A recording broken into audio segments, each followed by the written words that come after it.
que había comentado yo que existía una estrecha relación entre ambos, ¿verdad? Porque ambos dominaban en la cresta urogenital, pero que una parte de ella iba a corresponder a la cresta renal y la que estaba al ladito a la cresta gonadal.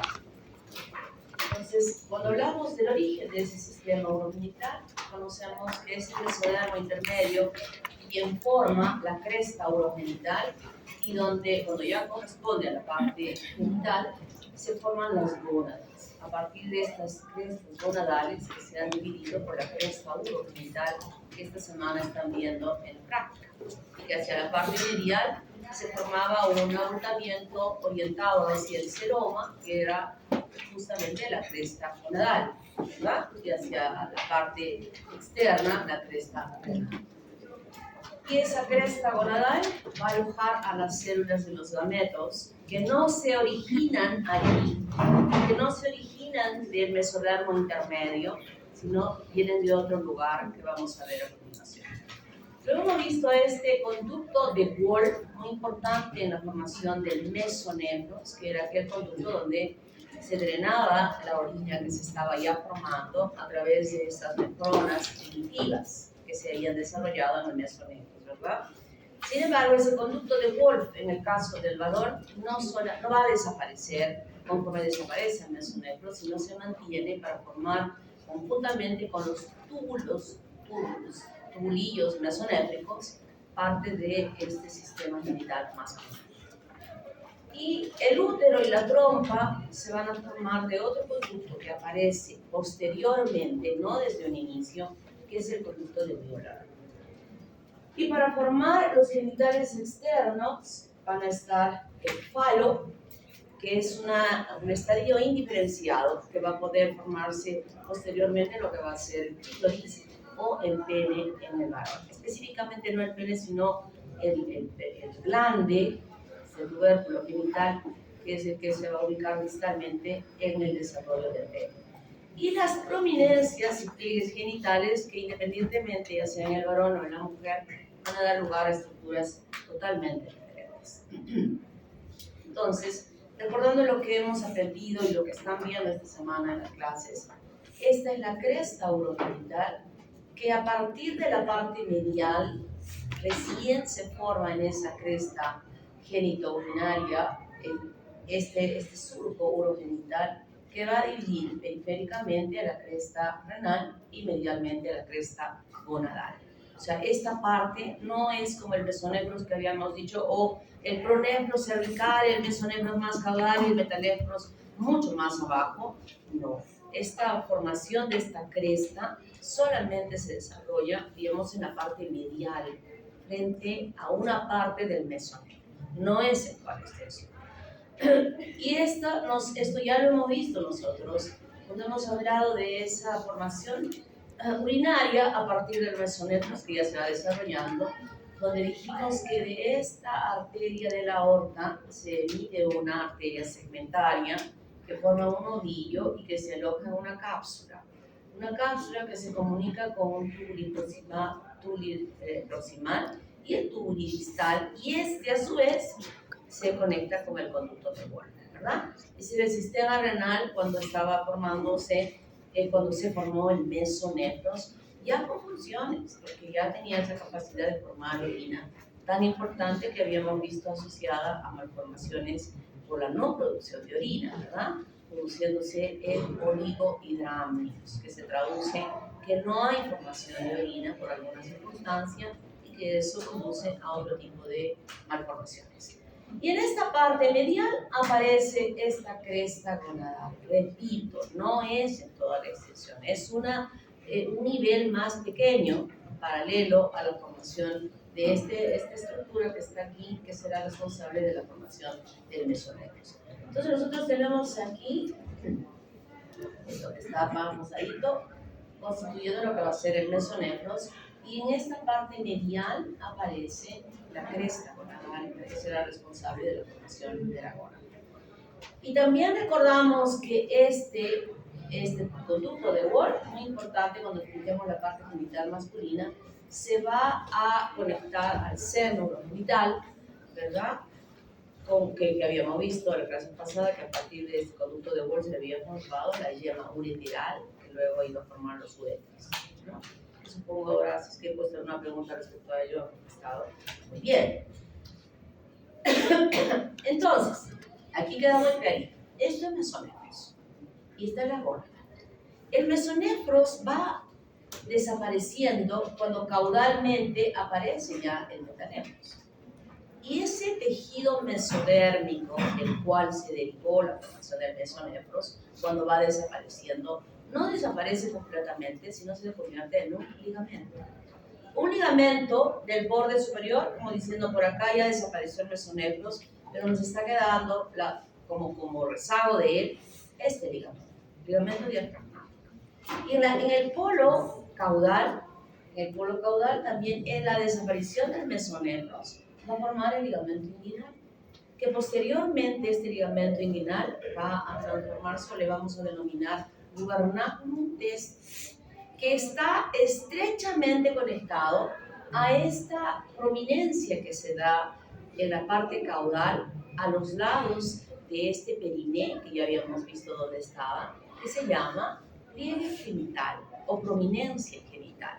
Entonces, el ligamento inguinal, miren, va desde acá hasta acá y está firmemente unida a esta porción. Su ubicación aquí es muy importante porque va a orientar el descenso del testículo desde la cavidad abdominal hasta las bolsas escrotales, porque este pliegue genital será responsable de la formación del escroto. ¿Hasta acá vamos bien? ¿Sí? ¿Alguien se ha quedado en el aire de lo que he conversado ahora? Ahora lo vamos a aclarar con las imágenes que vamos a ver. Entonces, en el plan de diferenciación sexual existe una etapa indiferenciada. ¿Qué significa eso? Que luego que se produce la fecundación, que obviamente aquí sí, si hacemos un cariotipo de las células que se están multiplicando desde ser las primeras blastómeras, más blastómeras, la mórula, y luego el trofoblasto y el embrioblasto, cada una de esas células, si nosotros le hacemos un cariotipo, podemos determinar que existe, que ahí decidimos este va a ser varón o esta va a ser mujer, ¿verdad? O sea, genéticamente no tenemos ninguna duda de poder determinar que así va a ser. Pero, eso es genético. Porque va a haber un tiempo, hasta las 7 semanas de desarrollo, donde va a formarse las gónadas, y no sabemos si es de varón o de mujer. Va a formarse el conducto de Wolff, y no sabemos si es varón o mujer. Va a formarse el conducto de Müller, y tampoco vamos a saber si va a ser varón o va a ser mujer. Pero a partir de las 7 semanas, si es que va a ser varón, allí ya empieza a transformarse estos conductos que van a dar lugar a todo aquello que está implicado en el desarrollo genital masculino. 7 semanas. O sea, a partir de esa 7ª semana, si es que va a ser varón, ya podemos, por las características que se van a empezar a desarrollar, podemos decir va a ser varón, sin que hagamos el cariotipo. Pero si es que es de sexo femenino, van a tener que pasar 2 semanas hasta la 9ª, que recién a partir de la 9ª va a empezar a ver las modificaciones relacionadas a la sexualidad femenina. ¿Qué significa eso? Que a partir de esa 7ª semana, el conducto de Müller, ¿qué le pasará al conducto de Müller? Degenera. Y en el caso que si va a ser mujer, recién a la 9ª semana, ¿qué va a degenerar? ¿Está claro? Muy bien. Entonces, los factores ambientales fenotípicamente pueden modificar ello si es que hay ausencia del factor de determinación testicular, si es que hay ausencia de la hormona antimülleriana, si es que hay ausencia del gen SRY en ese brazo corto del cromosoma Y, aunque sea XY, ese embrión va a desarrollarse ¿a qué? A sexo femenino. O sea, fenotípicamente las características sexuales que va a presentar, aunque tenga XY, va a ser femenino. ¿Está claro? Entonces ahora vamos a ver dónde se forman los gametos. Los gametos, como dije al principio, no se forman en el mesodermo intermedio. Los gametos se forman en las paredes del saco vitelino. Pero hay un autor que dice que no, que estas células migran de las células de la capa del ectodermo hasta este espacio, hasta este lugar, y que de ahí molecularmente van a empezar a transformarse para que sean los gametos. Nos vamos a olvidar de eso que dice, porque lo digo porque por ahí alguno puede leer y me va a venir a decir, doctora, yo he leído esto. Puede ser, pero para lo que yo voy a evaluar, yo voy a decir que los gametos se forman en las paredes del saco vitelino.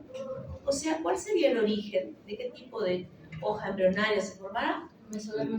Del mesodermo esplanocleo. Y molecularmente va a ser orientada a transformarse en estos gametos que desde esas paredes van a migrar a ubicarse en la gónada que se ha formado del mesodermo intermedio en esa cresta gonadal. ¿Está claro? Sección B, ¿no? ¿Qué pasaría si se pierde mi cuadernillo? No. Las que no participan dirían bien hecho. Y las que participan, ¿qué orarían? ¿No? ¿Cómo te llamas, niña? Sarmiento. Sarmiento. Niña Medina, ¿estamos de calor? Sí. O podemos cerrar la puerta. Si quiero una hoja. Sí, por favor. No está haciendo tanto frío como el día lunes. Fue horroroso. Pero sí, igual sí. ¿Hasta acá bien? ¿Sí?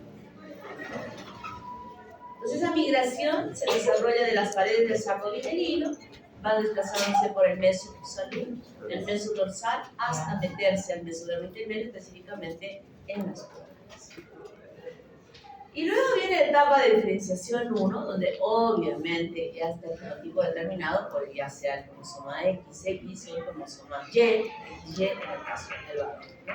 Y como dije en el varón, es importante que exista este factor de determinación testicular y el gen SRY. Esto es interesante porque no es tantos años que ya se ha llegado a descubrir esto. En 1959 se dijo que cuando se pudo reconocer a los cromosomas, se dijo, miren qué raro, aquí estamos igualito, con este el 1, vamos a ponerle que con este sea 1, con este que sea 2, con este que sea 3. Pero cuando llegaron al cromosoma 22, de pronto tuvieron o quedaron dos diferentes, ¿no? Y cuando les hicieron a las mujercitas, no quedaron diferentes. Entonces, por eso a ese, al cromosoma Y, que se encontraba en los peluchitos de los varones. Hasta ahí se llegó en 1959, cuando nació su mamá, su abuelita. En 1966 ya se determinó que ese cromosoma, como todos, tenía un brazo corto y un brazo largo. Y que había algo en ese brazo corto que tenía que tener una participación con la sexualidad masculina. Y vieron que en ese brazo corto había una región YP muy importante que también estaba relacionada con la sexualidad masculina. Y progresivamente en ese encontraron un fragmento que se llamaba SFY, y así sucesivamente a través de los estudios hasta 1990 se encontró el gen SRY. Gen SRY, que hasta hoy día lo conocemos, pero de pronto en el futuro, cuando ustedes estén explicando una frase, a mí me enseñó una doctora que hasta aquí era, y ahora miren, les estoy enseñando otra cosa porque se ha descubierto algo más específico. Puede ser. 1990, el año que nació mi hijo, hasta bien, estaba naciendo y recién estábamos sabiendo de NSRY. Guapo, soltero, arquitecto, pero no quiere casarse. Bueno, son ahora la generación de ahora, ¿no? No quiere casarse, que no quiere entrar con nosotros. Etapa de diferenciación 2. Aquí ya es diferente, ¿no? Porque aquí ya se muestran las características en relación a la diferencia en las gónadas, si van a ser ovarios o van a ser testículos. se van a desarrollar los conductos sexuales, se diferencian los genitales externos. Esa es la etapa en la cual podemos ver a través de la ecografía las mamás que quieren saber de qué sexo es su hijo y podemos distinguir solamente el pene, porque los labios mayores y menores obviamente en ese tamaño no se distinguen claramente. Pero el haber visto esto ya permite ver, decir, va a ser varón o va a ser mujer. Y vienen más tardíamente las características sexuales secundarias que nosotros hemos estudiado que se producen o se desarrollan más en la pubertad, ¿verdad? Entonces es la secuencia de cómo este aparato genital se desarrolla. Entonces, nosotros he dicho que hay una etapa indiferenciada. Que están acá, miren, aquí todavía está ahí hasta el conducto de Müller, el conducto de Wolff. Ya explicamos cómo se forma el conducto de Müller. Y aquí están las gordas, igualitas, etapa indiferenciada. Acá no hay va a ser varón o no, ninguna, son exactamente iguales. Pero cuando ya empieza a diferenciarse, en el caso de la sexualidad del varón, van a haber modificaciones específicas a este nivel. Este recubrimiento de células que revisten completamente la cresta gonadal y la cresta renal, en esta parte, se llama epitelio celómico. Y este epitelio celómico, en el caso de las gónadas masculinas, se introducen metiéndose dentro del mesodermo intermedio, que está ubicado acá, se van metiendo, a partir de esta célula, formando cordones de células que van a formar esos cordones los tubos seminíferos. Pregunta, ¿cuáles son las células que forman los tubos seminíferos? Las células de Sertoli. Las células de Sertoli que revisten externamente al conducto de Wolff. Internamente al conducto de Wolff, desde esas paredes del saco vitelino que se han movido, se han desplazado, se van a ubicar dentro de cada cordón que se está formando los gamitos, ubicándose en el interior cuando se están formando estos conductos, que son los tubos seminíferos. Yo había dicho en la primera clase, o la segunda clase de biología, que si es que alguien recuerda, ¿qué dije de cómo estaban formados los tubos que continuaban a los tubos seminíferos? De modificaciones de las células. Exactamente, yo dije, son células de Sertoli modificadas. ¿Y eso qué significa? Que este epitelio celómico está formando el revestimiento de los tubos seminíferos. ¿Qué le sigue al tubo seminífero? Túbulos rectos. Los tubos rectos. ¿Qué le sigue? red de La red de testis. Hasta la red de testis se ha formado del epitelio celómico. En conducto deferente, en tubo recto y red de testis, células de Sertoli modificadas que se han formado del epitelio celómico. Y además en esa gónada masculina sabemos que fuera de estas células de Sertoli había unas células mioepiteliales, ¿verdad? Y fuera de las células mioepiteliales había vasos sanguíneos y células de Leydig, vasos sanguíneos, células mioepiteliales, se forman del mesodermo intermedio donde se han formado estos cordones. ¿Está claro? Epitelio celómico, muy importante la formación de estos cordones dentro de las... A ver, voy a seguir anotando. ¿Quiénes han participado? No los coros, ¿ah? Los coros no los acepto. Lipa correcta. Lipa. Si han contestado en coro, ¿para qué contestar? Ya pierden todo. Cagua Velázquez. Nadie más, ¿no? No sean sonsos, están perdiendo, ¿eh? Cuando yo pregunto, solo levante la mano. Ya no contesten. Dije túbulos rectos. ¿Qué quieres? La pasa con Dari. La pasa. No se pierdan porque ya estoy dando clases, ¿no? Esta y la otra. Para ganar sus supuestas cuatro participaciones que creo que nadie va a ganar. Bueno, entonces hasta aquí está claro. Epitelio celómico que va a formar los cordones que van a formar los tubos seminiferos. Además, tubos rectos y laterales. Y luego al frente de esta red de testis, están aquí los túbulos mesonéficos. ¿De acuerdo a los túbulos mesonéficos? Esos túbulos mesonéficos van a continuarse, los que quedan. No hemos dicho que el mesonéfros era así y la gónada es así. Los que quedan frente a la gónada, esos van a formar, ¿qué continúa la red de testis? Los conductos, ¿qué más has dicho? No, yo solo he dicho que está frente. Conductos eferentes. O sea que los túbulos mesonéficos solo van a formar los conductos eferentes. ¿Y luego qué viene después? El epidídimo. Epidídimo y conducto deferente se forma de conducto. Chícer, ¿no? Chícer y tus. ¿Quién es Chícer? Es un chico. No es esa clase.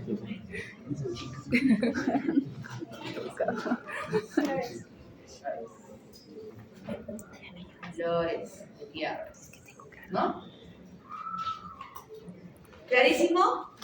¿Sí? ¿Entendido? Muy bien. Ahora, ¿qué pasa con el otro lado? En la gónada.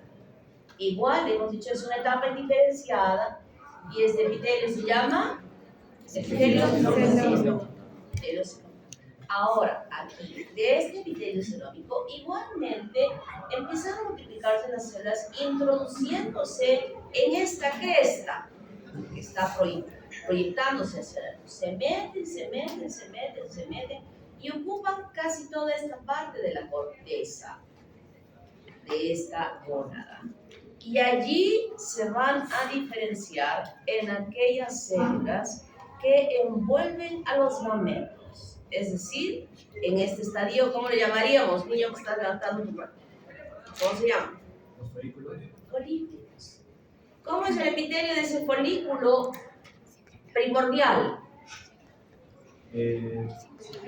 Simple plano, ¿verdad? Entonces ese folículo simple plano se ha formado ¿de quién? Del epitelio que después cuando ya se produzca la maduración, que ese plano se convierte en cúbicos, se estratifica, etcétera, etcétera. Esa es otra. ¿Cómo te llama el niño? Tapia Ochoa. Tapia Ochoa.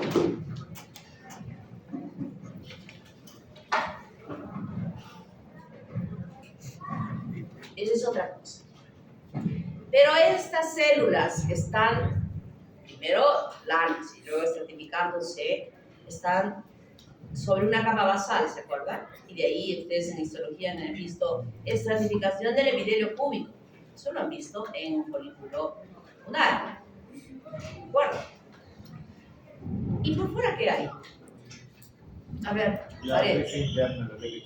La teca interna y la teca externa, y full celulitas y vasos sanguíneos en todo lo que es el estroma y está en el ilio de ese ovario.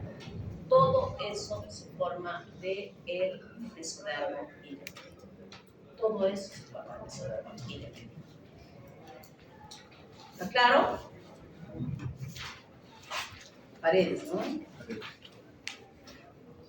Y ahí viene como de dónde se formó tanto la gónada masculina como la gónada femenina. La gónada masculina, ¿desde qué momento? Séptima semana. Y esta, la novena semana. Y entonces la diferenciación del fenotipo masculino, ya sabemos lo que significa fenotipo y fenotipo, ¿verdad? Teniendo un curso con la doctora Adita, se ha esforzado tanto para enseñar este asunto que recuerda que sobre este mesodermo intermedio actúan el GMWT1 y el SP1 para permitir que se pueda la gónada indiferente hasta ese momento en aquellos que tienen el cromosoma Y y por consecuencia tienen el gen SRY en su brazo corto, se forme el testículo.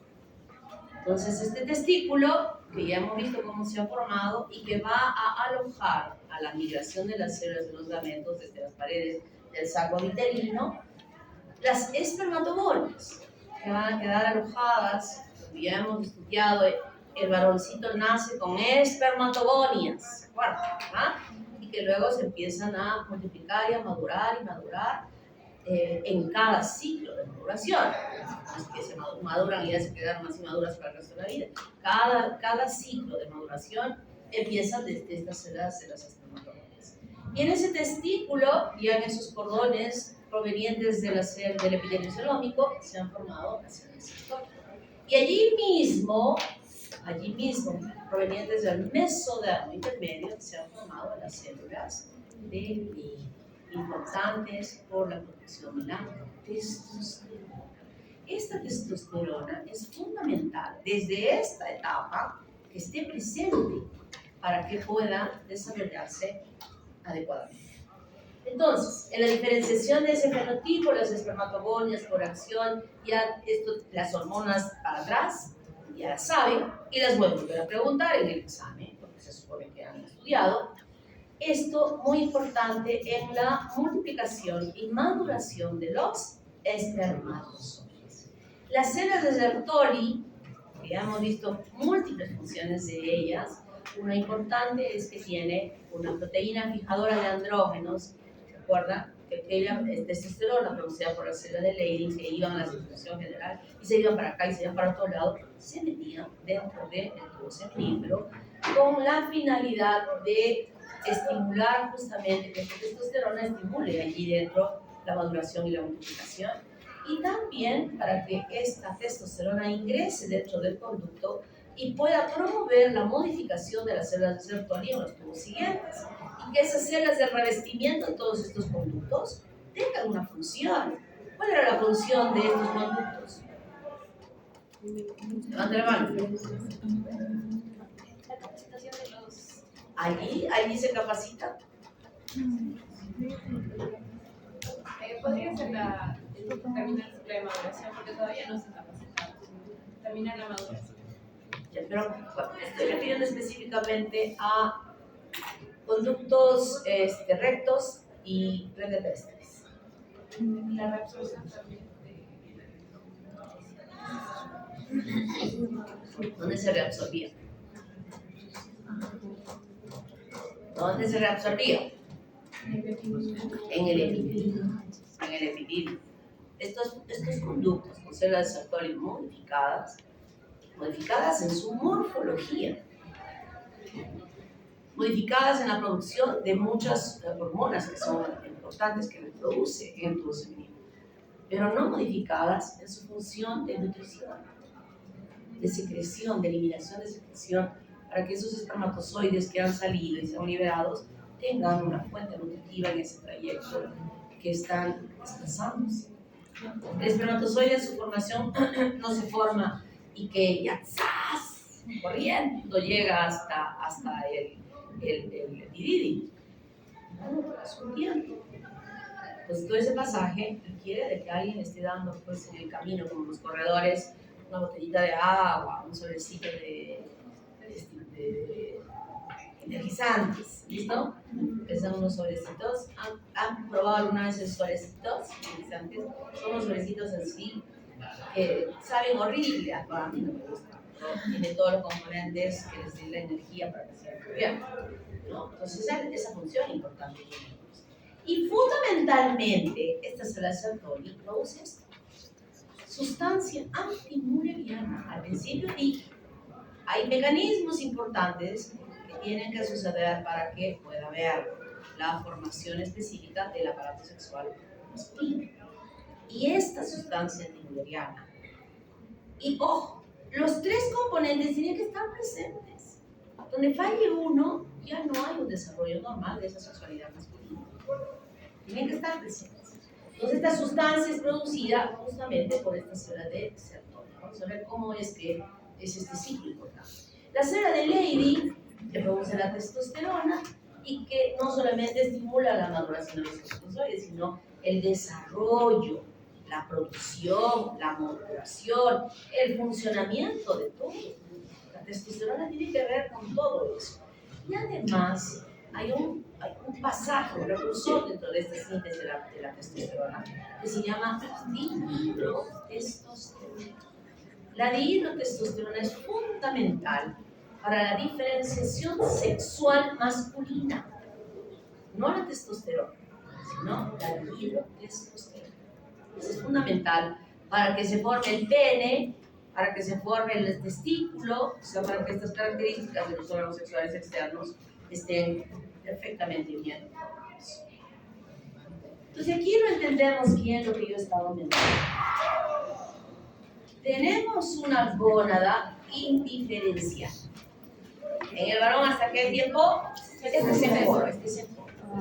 7 semanas. 7 semanas. Eso seguro que voy a poner como pregunta de examen. Más que seguro. Y quien no responda bien esa pregunta, ¿qué hago? Le pongo -1.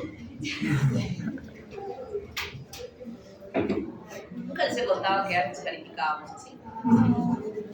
Había una partecita donde poníamos el examen de 10 preguntas para marcar verdadero o falso. Si dentro de ese verdadero o falso marcaban mal, -1, -1, -1, -1, -1. Entonces preferían los que no sabían nada, porque sabían que si no estaban seguros de que esto iba a ser -1. El que no ponía nada, obviamente no le poníamos -1, ¿no? -1, me acuerdo que una vez, así, -1, -1, -1, -1, -1, 10 puntos de deuda. De verdad. Si hiciéramos eso ahora, ¿qué pasaría? Me pinchan la llanta del carro. Entonces, gónada indiferenciada. Para que evolucione a la sexualidad masculina, obviamente tiene que haber un cromosoma Y.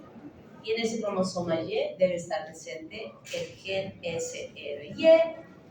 Y aquí este testículo ya se formó del epitelio celómico las células del Sertoli, y estas células del Sertoli van a producir ¿qué cosa? Una sustancia antimulleriana.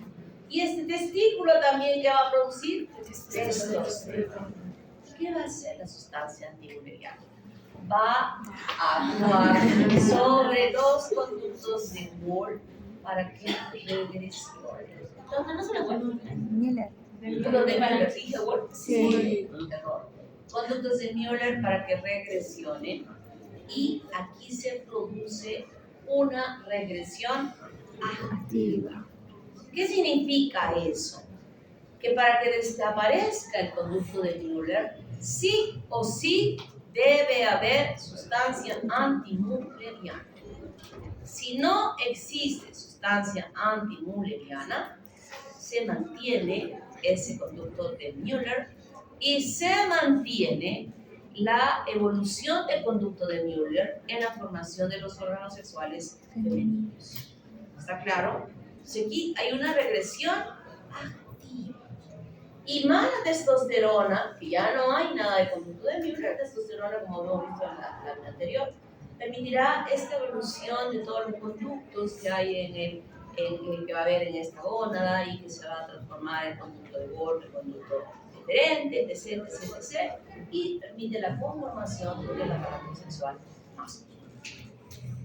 2 semanas después, esta gónada indiferenciada va a evolucionar a la sexualidad femenina. La gónada se va a convertir en ovario. Y este ovario, cuando se está desarrollando él, va a hacer que simplemente, ni siquiera porque ese ovario esté produciendo, que la teca interna ya esté produciendo, o la granulosa, eso, ¿por qué granulosa en ese folículo? Hay granulosa en ese folículo, o células planas. No existe. Hay producción de hormona de estrógenos y progesterona. No existe. No hay nada de eso, ¿no? O sea, allí, en la diferenciación de la sexualidad femenina, no existe ninguna hormona que esté estimulando a que exista esta diferenciación y maduración, que recién va a venir más tardíamente.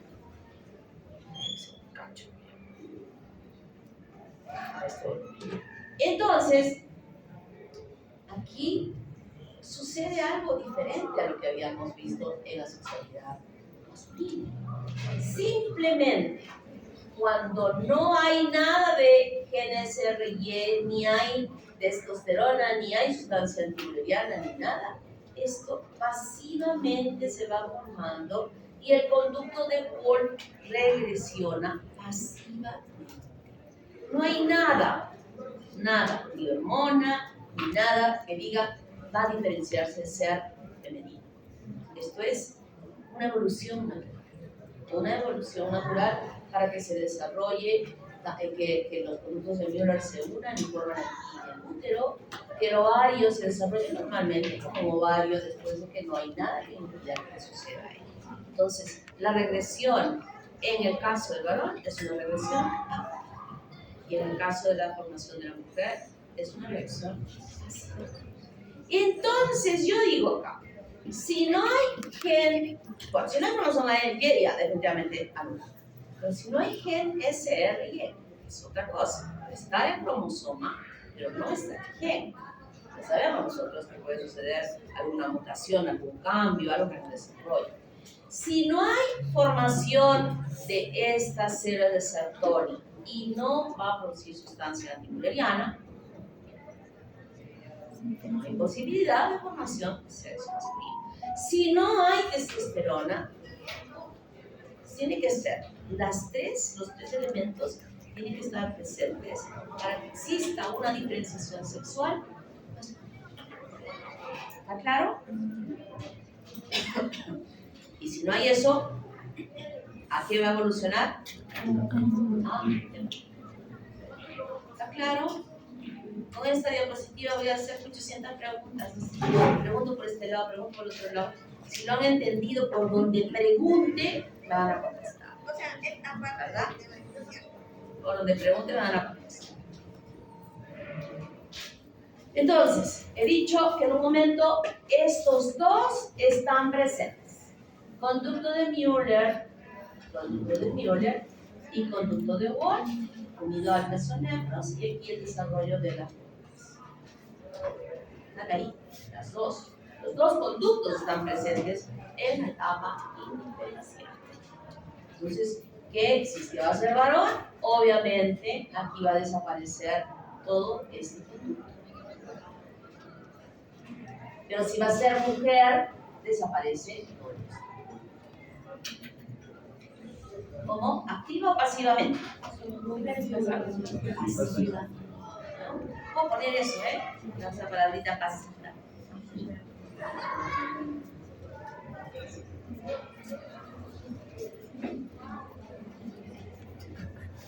Entonces, en el caso de que sea de la sexualidad masculina, hemos dicho, como este epitelio celómico va a formar los tubos seminíferos, los tubos rectos y la referencias, ¿verdad?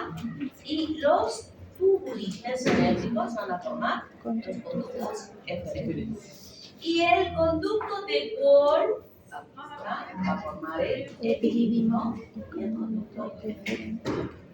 Pero pueden quedar, como hemos dicho, que simultáneamente en la etapa diferenciada existen los dos conductos, pueden quedar vestigios de ellos. En el caso del varón, de la formación del varón, por ejemplo, pueden quedar aquí caudalmente, puede quedar el paralítico como un rezago de los conductos, de los túbulos mesonéricos. Y en la parte superior, como un desprendimiento del conducto de Wolff, el apéndice del epidídimo. Y también puede quedar como un rezago del conducto de Müller en la parte más alta, el apéndice del testículo, que es este chiquitito, que es un rezago del conducto de Müller. Y aquí, en la parte caudal, donde ya se ha metido, donde se han formado los conductos eyaculadores, dentro de esa glándula prostática, de la fusión de estos conductos de Müller como un rezago, puede quedar el ventrículo prostático. Esto no nos importaría, ni siquiera lo mencionaría, si es que no supiéramos que en algunas circunstancias estos vestigios o rezagos pueden evolucionar a crecer y formar tumoraciones. Tumoraciones usualmente benignas, pero esas benignas, dependiendo de los genes de cada persona, pueden evolucionar a ser no benignas. Entonces, ya conocemos que pueden quedar algunos vestigios que podrían, de esta diferenciación sexual y que podrían desarrollarse. Ya hemos visto, creo que esto ya tiene sentido de explicar, ¿no? Lo voy a retirar de esta diapositiva. Porque he visto que como las primeras de ustedes han entendido, ¿no?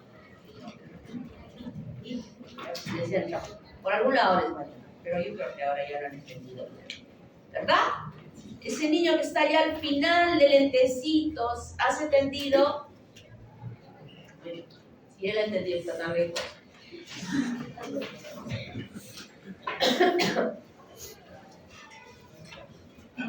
Antes que me olvide, la doctora Gladys me ha encargado que recuerde, pues les comento que toda la vida, la historia de las calificaciones a los docentes, medicina siempre está en la cola. Y queremos que este año sea diferente. O sea, que la cola de las escuelas. La primera escuela que sí, toditas así que califican son las de tecnología médica. También son pues 2 secciones, creo, ¿no? Y medicina que tiene tantas secciones, entonces a veces es difícil. Pero siempre estamos en el último, nos peleamos en los últimos puestos con derecho. Derecho y nosotros somos los últimos. Entonces, queremos que este año sea diferente. Así es que yo les he mandado un mensaje con el delegado, ¿les he enviado? Sí. Aquellos que tienen que calificar, que son los que les llega a su correo, ¿no? Quienes les llega a su correo, califiquen, porque ese día del examen vamos a pedir para entregar yo en la lista, que en cada nueva lista ahí, vamos a ver, tenía que calificar, entonces, a ver, enseña. Quien no haya calificado, -1, y ahí en su cartilla yo voy a poner -1. ¿Es la captura? Pueden bajar, ustedes se pueden bajar. Se puede bajar, y si no puede bajar, hagan una captura. Sí se puede bajar, porque alguna vez me lo han enseñado. Mira, él ha bajado ya. Entonces, quien no presente en el momento del examen teniendo que haber calificado, en su cartoncito de su cartilla voy a poner -8. ¿Ya? Yo dije, no les voy a dejar entrar. No, sí voy a dejar entrar, pero con -1. Entonces, la uretra masculina, esta pregunta sí voy a preguntar. ¿Cómo se forma la uretra masculina? A ver, quienes no hayan contestado. Esta niña de sí. Doctora, yo tengo entendido de que primero va a haber un primer dedo del falo y después en la parte del ventral se va a hacer, va a haber una placa ureteral. Esta placa ureteral se va a abrir como un surco ureteral y a los costados va a haber un pliegue ureteral y luego esos pliegues ureterales se van a cerrar. A ver, primero respondamos en orden. ¿Cuáles son las partes de la uretra? A ver, la niña. La uretra masculina, bueno, en cuestión de las partes de un adulto, tenemos la parte prostática, la parte membranosa y la parte peniana, que se van a formar de la parte estrecha de la parte, a ver, para dar opción a varios, ¿cómo se forma la parte prostática? Se va a formar de una parte estrecha de la vesícula uretral más la mayor parte de la parte pélvica, de lo que sería el círculo. ¿Ya? A ver, esa niña que está levantando su mano ahí atrás. Sí. ¿Qué sigue? ¿Cómo se forma la porción membranosa? ¿De dónde? De la porción pélvica y la peniana de la porción fálica. ¿Y la peniana? De la porción fálica. De la porción fálica. Eso te había preguntado para que alguien diga, pero ya lo dije, ¿no? Entonces la niña nos estaba comentando cómo ya se formaba la porción fálica, ¿no? O sea, tú me estabas comentando de la porción fálica. Te la vamos a hacer valedera para que no te sientas mal. ¿Cómo te llamas? Ríos Monroy. Ríos Monroy. La niña Salazar. No eres de esta sección, Salazar. Medina. Salazar, ¿de qué sección eres? ¿De? Mañana recién te toca. ¿En qué sección estás? ¿Se dan cuenta? Ni siquiera saben en qué sección. Después se meten a las clases cuando tomamos examen. A otras clases. Bueno, en aquellas que no llaman mismas. Entonces, nosotros tenemos aquí una uretra prostática, ¿verdad? Una uretra prostática que, como dijo la niña Medina, se formaba de la porción vesicouretral y de una parte importante de la porción pélvica. Y la próstata que envuelve a esta uretra es muy importante. ¿Por qué? Porque la glándula se desarrolla alrededor por múltiples evaginaciones endodérmicas que se van metiendo periféricamente en toda la circunferencia de la uretra.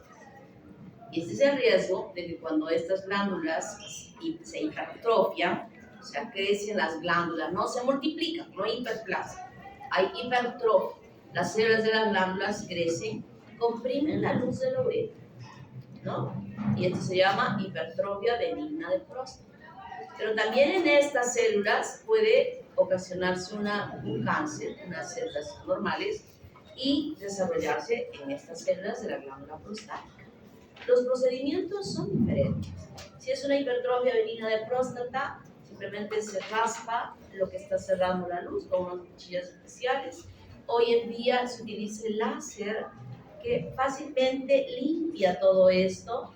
Hoy día lo operaron y ya pasado mañana está feliz, ni orina con sangre ni con nada. Pero antes cuando se raspaba era peor. Pero cuando ya hay cáncer, no podemos limpiar la próstata dejando ese segmento del pene, de la uretra. No lo podemos hacer. Entonces se saca todo. Este segmento de uretra que está rodeándose por esta glándula se corta. Y se une este extremo con este extremo. Y se acorta el pene. Pero no hay otra forma. Si es que ya tenemos un diagnóstico de que allí hay un cáncer, ¿no? Se hace esta cirugía que es cruenta, en realidad no es tan sencilla, y se retira el tejido prostático para que podamos eliminar las células neoplásicas, ¿no? Es así como se hace la cirugía. Y luego sabemos que a esta uretra está llegando el conducto de Wolf, pero cuando ha producido este brote de la vesícula seminal, ya este conducto ya no se llama conducto deferente, sino se llama conducto eyaculador. Y es el que va a ingresar hacia la luz de la uretra, ¿no? Y luego hemos visto que viene la uretra esponjosa. Y esta uretra, de ella, las células endodérmicas en el trayecto salen para formar la glándula bulbouretral. Células endodérmicas. La vesícula seminal, ¿qué células forman este parénquima muy importante en la producción de la secreción? Vendría a ser como viene del conducto de Wolf, vendría a ser del mesodermo intermedio. Exactamente. No es endodermo, es del mesodermo intermedio. Células es un parénquima, vesícula seminal. Mira, estoy viendo una carita así de ¿qué? Conducto de Wolf. ¿Dónde venía el conducto de Wolf? ¿Dónde se formaba? El mesodermo intermedio. Y luego de él sale esta yemita, que es la vesícula seminal. Y esta yemita se ramifica, se empieza a formar como glandulitas. Y esas celulitas son del mesodermo intermedio. En cambio de la próstata, ¿de dónde es? Igual que la glándula bulbouretral e igual que la glándula uretral también, ¿no? Que son estas glándulas importantes de lubricación que sirven para lubricar en el momento de la relación sexual. Y esta porción en la que su amiguita de allá nos estaba explicando, yo se lo voy a explicar más clarito para que puedan entender. ¿Ok? Muy bien. ¿Cómo se forma este conducto de Müller? Ya hemos visto en imágenes anteriores que estaban las dos, ¿verdad? El conducto de Wolf y el conducto de Müller. Entonces, miren lo que pasa. En la cresta renal, que es esta, aquí está el conducto de Wolf con su nefrona primitiva. ¿Cómo se llamaba este epitelio? Celómico. Entonces, de este epitelio celómico se forma una muesca. Una muesca, que, miren, esta es la cresta renal, así curvita, ¿verdad? Y en esta cresta se va a formar una muesca. Una muesca, o sea, de este, con el epitelio celómico que le va a formar una hendidura. Una hendidura que se extiende en toda la extensión de esta cresta renal. O sea, en la porción que les habíamos visto de la parte medial más o menos, porque el conducto de Müller no se extiende como el conducto de Wolf desde la parte cefálica, sino ya en la parte más baja. Entonces se forma un surco. Luego este surco, los extremos de él se unen, se juntan, formando un conducto. En la parte caudal de este conducto se cierra, cerradito. Se cierra y va cerrándose de la parte caudal con dirección cefálica. Pero cuando llega aquí, este surco no se cierra, queda abierto. ¿Hacia dónde? Hacia el celón. Queda abierto hacia el celón. Entonces, de esa manera, proveniente del epitelio celómico, es que se forma este conducto de Müller, más tardíamente que el conducto de Wolf, pero antes de, más o menos en la sexta semana, es que está completándose el desarrollo de este conducto de Müller. Y se cierra, el surco se cierra y queda formando el conducto de Müller o paramesonéfrico. Y este es el conducto de Wolf o mesonéfrico. El epitelio celómico continúa y cierra completamente aquel surco que inicialmente se había formado. ¿Está claro? Y esto no es al azar, porque aquí participan full proteínas moleculares que dicen, frente al conducto de Wolf, el epitelio celómico tiene que tener una modificación celular. Y esa modificación celular va a hacer que se produzca el surco. Y luego que se cierre y sobre él el epitelio celómico cierra el conducto de Wolf internamente. Perdón, al conducto de Müller internamente. ¿Está claro? Así se forma el conducto de Müller. Aparece más tardíamente, pero culminando la etapa indiferenciada, están presentes tanto el conducto de Wolf como el conducto de Müller. Entonces, tenemos nosotros aquí el conducto de Wolf o mesonéfrico y el conducto de Müller o paramesonéfrico. Y este conducto de Müller, cuando ya se desarrolla, se van aproximando en la línea media para formar lo que va a ser el útero. Mientras tanto, estará desapareciendo todos estos vestigios o estos tubulis mesonéfricos y el conducto de Wolf, permitiendo el desarrollo de este útero que estamos viendo en esta semana de la práctica, la segunda práctica de la semana. Ya habíamos visto el conducto de Müller que les decía, miren chicos, miren esta flechita, allí está.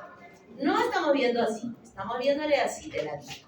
Pero ahora van a ver al conducto de Müller el huequito, que está así, un corte más bajo así, un poco más aquí, hasta que lo van a ver así y diremos, hasta que yo muestre mi examen práctico así, ¿qué me deben decir? Conducto de Müller. Cuando estén así, ¿qué me van a decir? ¿Verdad? Y son cortes que van a ir ustedes viendo hasta la parte caudal. Entonces, cuando se ha desarrollado el aparato sexual femenino y desaparece todo esto y se convierte en ovario, van a quedar algunos vestigios de él. Están acá, miren, los vestigios que ya nos habíamos visto.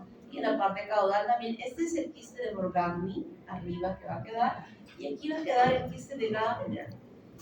Ustedes lo han estudiado seguro en anatomía, incluso está desarrollado. Poquito, ¿han encontrado en sus cadáveres algo desarrollado de estos quistes que les hayan dicho sus profesores? Pueden desarrollarse, igual con el mismo comportamiento que yo había mencionado del objeto. Y aquí ya vemos en los conductos de Müller, que en la parte caudal se han unido. y todo esto va desapareciendo, como dije, quedando estos vestigios. Entonces, ¿cómo se forma la vagina? ¿Cómo se forma?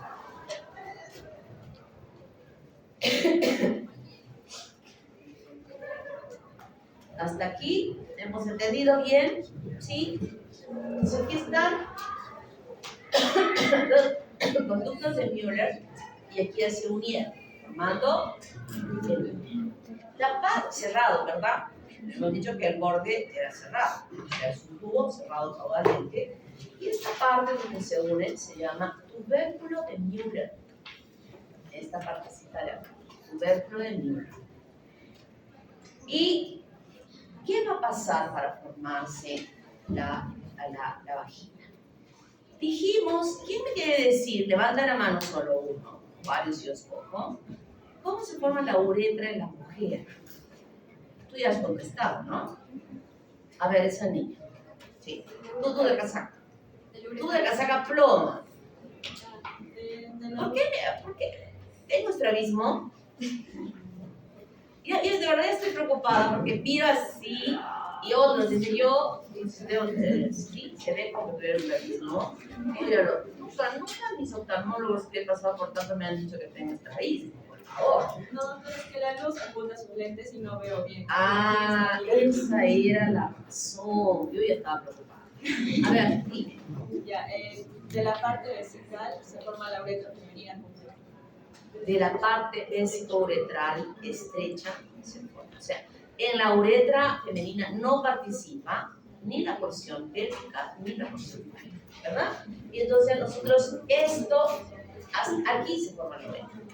¿Qué significa? Que la porción pélvica y fálica tiene que desaparecer en la mujer para que se forme esta uretra, llegue hasta aquí y pueda evacuarse libremente la orina hacia el exterior. Entonces, miren, esta porción pélvica, ya la conocemos nosotros, va a emitir una masa de células compactas, un bloque de células compactos, que se llama placa vaginal, dirigiéndose hacia la parte de atrás hasta chocar con el tubérculo de Müller. Se llama placa vaginal. Si estamos diciendo placa, es una estructura maciza, ¿verdad? Es una estructura maciza. Entonces, esta placa vaginal, y que la estamos viendo acá, será responsable conjuntamente con una parte de estos tubos de Müller que se han fusionado para formar la vagina. Entonces aquí, gran parte, casi todo este segmento de la porción pélvica se ha ido para atrás. Entonces al irse para atrás, ¿qué está haciendo? Está permitiendo que esta porción descienda. Está aproximando más hacia el borde de la membrana cloacal. ¿Está claro? Y entonces ya se fue hacia atrás y ahora la uretra se aproxima acá y quedan algunos remanentes importantes de la función fálica, en el caso que va a participar en la formación de los labios mayores y menores con las prominencias que se van a desarrollar a partir de ahí. Pero aquí ya la tenemos, miren, esta placa vaginal que ahora no va a ser maciza, sino hay apoptosis, mueren las células internamente, se forma una cavidad y al morir no se forma una cavidad lisa, sino se está formando estos repliegues. ¿Para qué servían los repliegues? A ver, esa niña de polo blanco. Para ampliar la cavidad al momento de descender el feto. Exactamente. ¿Se acuerdan que les dije? Si no hubiese esto, la cabeza del feto al salir rasgaría las paredes de la vagina y sería terrible. Entonces, esta plegadura hace que se amplíe y que más fácilmente pueda salir. Por eso todavía le damos un corte para que se amplíe mejor aún. Y además sirve para la relación sexual. El glande no es el pene y es así liso, ¿no? Viene aquí como una cosita que engancha y eso engancha en estos lugares para que haya una mejor penetración y una mejor cópula para la fecundación. Entonces, luego que se ha formado esta cavidad, miren, aquí todavía sigue la membrana cloacal, que va a formar ¿qué cosa? Ajá, el hilo. Luego que ya hemos visto que se ha formado, se recanaliza o se apertura una comunicación entre la cavidad uterina y la vagina para formar en esta parte estrecha el canal endocervical, y ese tubérculo genital va a ser que se va a proyectar hacia la vagina, formando lo que va a ser el cuello del útero. Y si ustedes se dan cuenta, miren, hasta acá está moradito. Si está moradito hasta ahí, ¿qué significa? Significa de que el conducto de Müller también forma parte de la Exactamente, ¿no? Entonces el conducto de Müller está hasta acá y decimos que el conducto de Müller forma parte del tercio superior de la formación de la vagina y también forma el cuello del útero. El resto, primero aquí en forma frontal y aquí en forma lateral, se forma ¿de dónde? Del tabique, de la porción. Les estoy engañando cuando ese viejito del muchachoso dice otras cosas. No, es viejito ya, ¿eh? Dice otras cosas. Voy a conseguir el correo. Y lo voy a escribir. Le voy a decir, doctor, son 3 viejitos. Quiero hacer unas correcciones en su libro para las próximas ediciones, porque mis alumnos vienen a reclamar con su libro en la mano. ¿Clarísimo? ¿Sí? ¿Clarísimo? Ahora ustedes que el próximo examen no saquen uno. Entonces, cuando se unen, miren, este septo, esta pared de un conducto y del otro conducto tiene que desaparecer. Puede no desaparecer y eso ya provoca malformaciones que ahorita vamos a ver. Pero finalmente se abre la cavidad, aquí hay apoptosis y se forma la cavidad uterina comunicada con la cavidad de la vagina, y aquí el himen que debe desaparecer, pero a veces no desaparece, se llama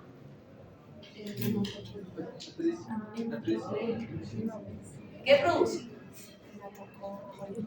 Hematocolpos. ¿Qué significa hematocolpos? Hasta que no empieza a menstruar la niña, no hay problema, pero cuando empieza a menstruar, la sangre y el endometrio que debe ser expulsado hacia el exterior se acumula en la vagina. Y ella percibe como una cosa ahí entre las piernas, una cosa que fastidia. Y la mamá, no sé qué tengo acá. Entonces la mamá ni siquiera tiene miedo de examinar, de verla, la lleva al doctor, el médico la evalúa y ve que no tiene, o sea, su himen está completo. Entonces le hace un tajito ahí del himen y ya empieza a salir toda la secreción. Eso se llama hematocolpos. ¿Cómo se llama, niña? Contreras. Contreras. Doctora, yo también participé. Sandra ¿Qué? Calle Quispe. Calle Quispe. Delgado Chávez. Delgado Delgado Chávez. Chávez. Guaranga Flores. Bien. Ah, tú también. Salas López. Salas López. Aunque aquí no debería porque me hace sentir mal. ¿Está ahí? No.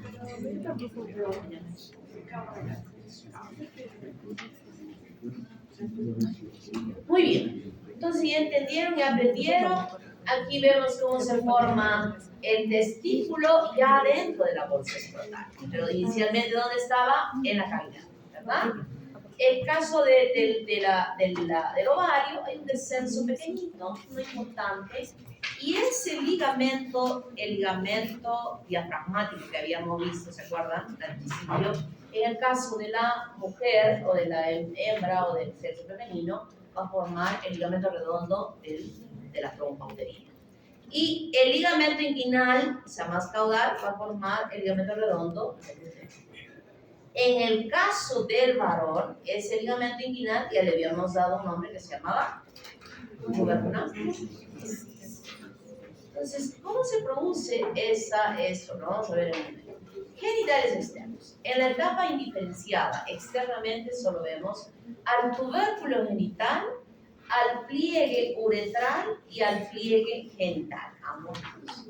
En la evolución de ellos, lo único que va a suceder es que desaparezca la membrana cloacal y se aperture un surco uretral. Hay un surco uretral. Así está en la etapa indiferenciada. Y a partir de ella ya empiezan cambios en la formación de la uretra, específicamente de la uretra peniana. Esa uretra, ese pliegue uretral que habíamos visto a los lados de esta hendidura que se rompió, que se abrió en toda su extensión, va a formar con el crecimiento y la orientación del tubérculo genital, que va creciendo, va a formar la uretra peniana. Esta apertura se va a cerrar, va a crecer y se va a cerrar hasta que finalmente se cierra y conforma la uretra peniana. En esta imagen ya la vemos perfecta, pero hasta que llega acá hay cosas que suceden que las voy a explicar. Entonces, al cerrarse nosotros ya estamos viendo, esto está abierto, que es esta imagen. Aquí ya se está cerrando, que sería esto. Se ha cerrado un poco más, se cerró un poco más, hasta llegar a este punto. El tubérculo genital es una estructura maciza, rodeada de ectodermo. Ese tubérculo genital que lo hemos visto como falo en las láminas que estamos viendo, está grande, ni siquiera sabemos si va a ser varón o mujer en esa etapa que estamos viendo nosotros los embriocitos en la práctica. Entonces, es una estructura maciza. El orificio de la uretra se abre aquí. No tiene ninguna comunicación con esta parte como estamos viendo en esta imagen. ¿Por qué? Porque el tubérculo es algo común. Entonces, ¿qué sucede? Miren aquí. Esta es la imagen real. Hasta aquí se cerró y aquí está el orificio abierto. Y esto es un macizo cerrado. Ese tubérculo genital, voy a cerrar mi botella porque les voy a mostrar en mi botella, si no, yo no me voy a bañar. Asumamos que este sea el tubérculo genital. ¿Ok? Y en este tubérculo genital, que he dicho que está recubierto de ectodermo, las células ectodérmicas se meten en el espesor de él. Se meten, como mi mano, como una plaquita ectodérmica de células que se van metiendo más o menos hasta acá. De la mitad, que solo es de la mitad para abajo, de un lado. Células ectodérmicas que se meten. ¿Se acuerdan cuando hablábamos de cómo se metía para formar el pelo, el ectodermo? Bueno, se mete, pero ahora sí bien ordenadito, en una forma de placa. Se mete. Luego que se ha metido, estas células ectodérmicas, este macizo, se separa. Las células ectodérmicas se separan, revistiendo este surco que se ha formado, formando una cavidad. Y el borde más distal de este surco va a comunicarse con este que está aquí. Se va a comunicar. Y se comunican, se rompe, se pierde esto y se comunican. Y esto que estaba abierto se cierra, dejando un conducto central al medio para mostrarnos esta imagen. Aquí está la placa. Aquí se formó el surco. Queda este huequito y esta parte se cierra. Y este huequito se comunica con este que se había quedado por acá y que continúa la luz de la uretra hacia el exterior. Entonces, la porción en la uretra peniana, aquel segmento que está dentro del glande, porque el tubérculo genital va a formar el glande, ¿qué revestimiento tiene? ¿De qué células? Ectodérmicas. Hasta ahí, ectodérmicas. Pero el glande no está así libre, salvo que le hayan hecho la circuncisión como en los judíos, ¿verdad? Que les cortan todo el prepucio y no es así, porque todos los varones tienen prepucio. Y el prepucio no es que crezca una membranita para cubrir el glande. Sucede lo mismo que con la placa. Aquí ya tenemos el huequito al centro, ¿verdad? Y alrededor de él se forma una placa circular entre el orificio y el revestimiento externo de este tubérculo genital. Está acá. Es el orificio y aquí se forma la placa que se mete profundamente hasta cierto trecho y luego que se ha formado eso, va a haber apoptosis y se separan las células ectodérmicas y le forman una cavidad y de esa manera se forma el prepucio que cubre al glande. Este proceso es muy importante desde aquí. Puede ser que todo esto que he explicado de la placa no se forme la placa y el niño nace con un orificio acá. ¿Qué se llama? Hipospadias. Puede haber giros anormales en la formación de ese pene, que el orificio no sea para abajo, sino para arriba, y haya epispadias o hipospadias. Puede ser que esto, se formó la placa, sí se formó la placa, pero no hubo una buena apoptosis y entonces está unido. Y al estar unido, se forma lo que se llama la fimosis. Entonces, cuando el niño nace, por favor, yo se les voy a explicar esto. Cuando ustedes estén haciendo su internado y sean responsables de evaluar a ese niño, evalúen bien. Evalúen bien. Si tienen dudas, pregunten al residente. Doctor, ¿esto cómo es? Yo creo que es así. El residente dice, no es así, está bien, es correcto. Entonces evalúen bien, porque podría ser, por ejemplo, esto de la fimosis. Si es que tiene que no se puede retraer, porque el prepucio debe retraerse y mostrar el glande completamente. Entonces puede ser que este sea el prepucio y por aquí sí está apareciendo la luz de la uretra. Entonces hay que enseñarle a la mamá con unas cremitas, poco a poco, no de frente todo, sino poco a poco ir retrayendo. Señora, cada vez que lo bañe, luego que lo ha bañado, usted le pone una cremita ahí y haga este movimiento, como para retraer el prepucio hacia atrás, ¿no? Y digo esto que ahorita voy a explicar el descenso, que hagan un buen examen. Mejor voy a explicar eso y les voy a comentar algo. Entonces ya hemos entendido, ¿verdad? Cómo se forma. En el sexo femenino, el tubérculo genital va a formar el clítoris. Y el pliegue uretral va a formar los labios mayores y el pliegue genital va a formar los labios, dije que eran mayores, menores y mayores. Uretral menor y genital mayor. Y entre ellos vamos a tener apertura de una glándula, que es la glándula de Bartolino, que creo que hemos visto un caso clínico, ¿no? ¿Hay un caso o no hay ningún caso? Y de esa manera se forman los genitales externos de la mujer. Esta hendidura, esa apertura que habíamos visto que se produjo, se mantiene. Y a ella se apertura, aquí muy cerca al clítoris, se apertura la uretra y un poquito más hacia atrás la apertura de la vagina, ¿no? Esto es en el caso de nosotras las mujeres. Pero en el caso de los varones ya sabemos que es diferente. Entonces, aquí están justo estos vestigios, la edad de Morgani y aquí el quiste de Garner, la edad de Morgani en relación a un rezago de la trompa, y aquí el quiste de Garner en un rezago del bulto de Horn. Entonces, el testículo no se ubica dentro de la cavidad, sino, ¿esto es chuleta? ¿Alguien viene a fastidiarnos? No, ya, 5 minutos terminas. Entonces, eso me interesa que vean. Miren, esta es la cavidad peritoneal.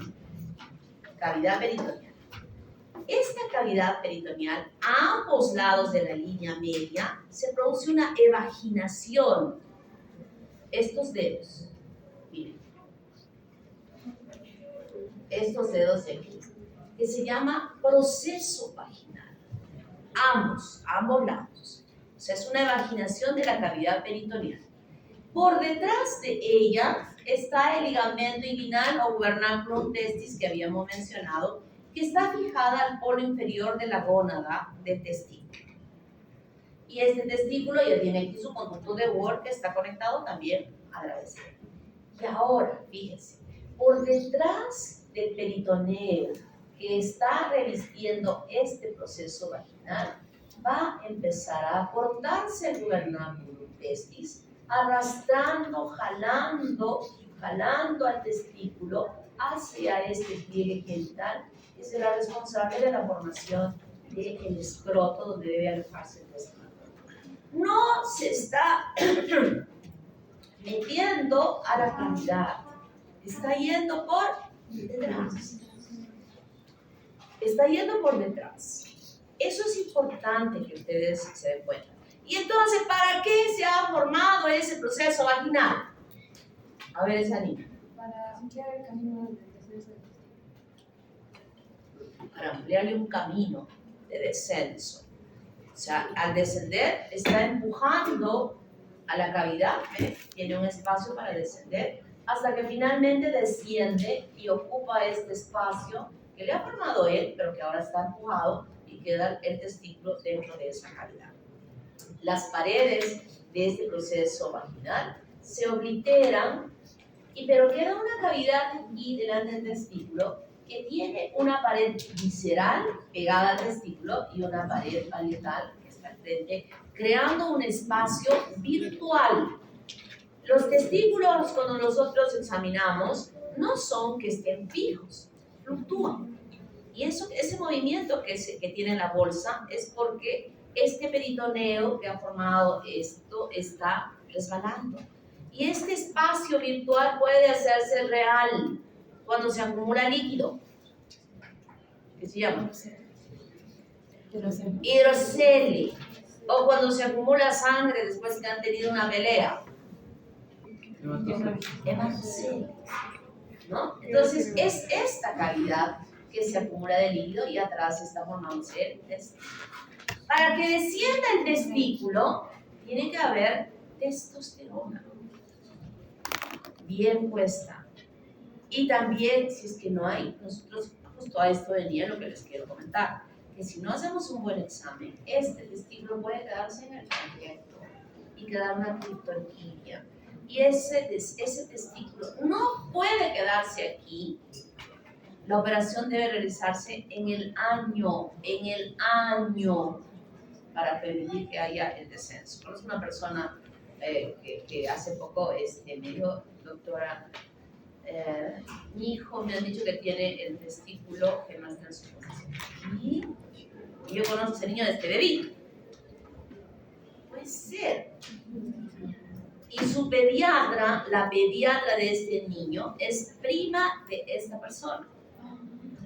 Entonces, ¿yo qué me voy a meter si ella llevaba a su pediatra cada mes? Yo nunca le iba a tocar nada ni examinar al niño porque estoy confiando que hay una pediatra. El niño tiene 12 años. Entonces, cuando me dijo eso ella, seguro social va a ser dentro del, sabe Dios cuánto. Ya, dije no. Te vas al general. Hablé con un chico que es profesor, ustedes que va a ser profesor, que es mi alumno, le digo, Miguel, por favor, necesito que lo operes. Entonces, y Miguel me dijo, doctora, tal día, tal, operaron al niño. Y yo le dije a él, explícale lo que va a pasar, porque yo no quería explicarle. Explícale, que él entienda. Le digo, te explicó, me ha dicho que la operación ha salido muy bien. ¿Te ha dicho algo más? No. Dije, ahora te vas a ir con el endocrinólogo. Ya había ido ella antes con un endocrinólogo, y le digo al endocrinólogo, que es el endocrinólogo de mi hija, le mando un mensaje, doctor, por favor, explíquele a lo que va a pasar. Y no se preocupe, doctora, que no sé qué, que no sé qué. Le vuelvo a preguntar, ¿qué te ha dicho? Me ha dicho que mejor va a ir al seguro, que ahí le van a hacer estudios de hormonas, de esto, del otro, del otro. Qué cobarde. O sea, cobarde de no decirle. Yo de verdad no debería decirle que ese niño ya no iba a tener hijos. ¿Eran los dos? O sea, De los dos testigos. Y es un chico chiquito, grande, de 12 años, grande. Hasta que ayer ha ido al seguro ya. Han conseguido para que le vean, que tienen que hacer full exámenes. Y me dice, doctora, me ha dicho, y le he dicho delante del niño, una mujer médico que felizmente no es egresada de acá, porque a mí me interesa cuando quiero que vayan a Pinocho, cuando quiero que vayan allá, cuando quiero que vayan allá, cuando quiero que hagan esto. Yo quiero que crean sensibilidad, que eso no puede faltarle a un médico, que tengan sensibilidad. Y se lo dijo bruscamente delante del niño. Bueno, este niño no va a poder tener hijos, es un niño todavía. Y, o sea, una serie de cosas que la otra venía llorando, el niño está llorando. Y yo justo no quería yo ser la causante de que llore, pero hay formas de decir cosas. Chicos, por favor, nunca pierdan sensibilidad y ganen esa sensibilidad, porque lo más importante en esa relación médico-paciente es eso. O sea, toda la familia traumada, toda la familia, digo, no te preocupes. Mira, Juan, mira, yo digo, ¿no? Mira a Ivancita, amigo, no quiere tener hijos. No es el problema, él va a ser feliz, va a tener hartas chicas. No, pero, o sea, puedo decir eso, lo puedo decir así en broma, como chiste, pero que ya le doy otro tono de decir las cosas. Por favor, eso es una peculiaridad de los médicos de la Católica. No sé si porque yo siempre les voy diciendo, pero hay algo de sensibilidad en los chicos de medicina de la Católica. Eso, doctora, no es el doctor. Malformaciones congénitas aparecen muchas, todas estas no pueden permitir que haya el desarrollo normal de un producto dentro de ese útero. Imposible. Pregunto, ¿puede haber con un útero perfecto y con 2 vaginas desarrollo de un hijo normal? Sí. Sí, mi empleada lo tuvo, esa es mi empleada. Tuvo 2 vaginas y un solo útero. Cuando mi empleada, yo fui madrina de su matrimonio, me dijo, doctora, el esposo la van a operar a París. ¿Por qué si es joven? ¿Por qué le van a hacer cesárea? Yo fui, París. ¿Por qué le quieres hacer cesárea? Que mi amigo estaba.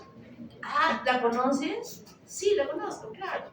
Tiene 2 vaginas. ¿En serio? Sí. Una de las vaginas tiene proyectado el cuello del útero y conectado a todo el útero internamente. Y la otra termina en cierre. ¿Qué más quiere? Por aquí es un método anticonceptivo. Por aquí es...